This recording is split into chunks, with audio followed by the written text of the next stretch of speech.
දේව භක්තිය වේසේ දරන නොමුත් එහි බලය එපා කර අයව සිටින. හැබැයි මෙතනට එනකොට ක්‍රිස්තියානි කට්ටියගේ පවා තියෙන දෙයක් අපිට අහුවෙනවා. දේව භක්තිය වේසේ දන්නවා. ඒ කියන්නේ එලා දෙවියන් වහන්සේට godly එලා දේව භක්තිය වේසේ දන්නවා. එලා දෙවියන් වහන්සේ තුල ඉන්නා වගේ පේනවා. හැබැයි දෙවියන් වහන්සේ ගැන කතා කරනවා. දෙවියන් වහන්සේගේ ස්වභාවය ගැන කතා කරනවා. දෙවියන් වහන්සේගේ හැම දෙයක් ගැනම කතා කරනවා. හැබැයි මේ බලය මෙතන දින බලයේ වචනේ තමයි dunamis. dunamis එපා කළ අයව සිටිනවා. 2 තිමෝති 3:5 ඉංග්‍රීසි වලින් having a form of godliness but denying the power. වල පෙන්නන මෙතන මේ power කියන එක dynamin කියන එක තියෙන්නේ. 1:4 strongs Greek වල. ඔය ගියොත් මෙතන වල පේනවා dunamis.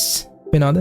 dunamis. පල්ලහැට ගියොත් ඔයාලට පේනවා මේකේ usage එක කොහොමද මේ වචනේ කොහොමද පාවිච්චි කරලා තියෙන්නේ කියන එක ඔයාලට පේනවා මෙතන ගිහලා ඔයාලා බලුවොත්. dunamis primarily denotes power, strength or ability. It is often used in the New Testament to describe the power of God. දෙවනස්ගේ බලය describe කරන power of the Holy Spirit. ශුද්ධාත්මයන් වහන්සේගේ බලය and the miraculous power. ඒ කියන්නේ miracles. ඒ කියන්නේ හාස්කම් බලය evident in Jesus ministry. ඒ කියන්නේ යේසුස් වහන්සේගේ ministry එකේ තිබව හාස්කම් බලය. It can also refers to moral power and excellence of soul as well as the power inherent in a person or thing by virtue of its nature. ඒ කියන්නේ දෙවියන් වහන්සේගේ බලය ඒක ලබාගත්ත එයාලා මොකක්ද ඉන්හෙරිට් කරගත්ත බලයක් ගැන තමයි dunamis කියලා කියන්නේ. මම හිතනවා ඔයාලට තේරෙන්නේ නැති කියලා. dunamis deny කරනවා නම් ඒක ඔයා කවුරු හරි කෙනෙක් එපා කරනවා නම් එයාලගෙන් අයින් වෙන්න කියලා කියන්නේ. මම නෙමෙයි 2 තිමෝති 3:5. දේව ස්වභාවය දරනවා. නමුත් ඒ dunamis ඒ දෙවියන් වහන්සේගේ බලය එපා කළ අයව සිටිනවා. එයාලා හරි භයානකයි. හරිම භයානකයි.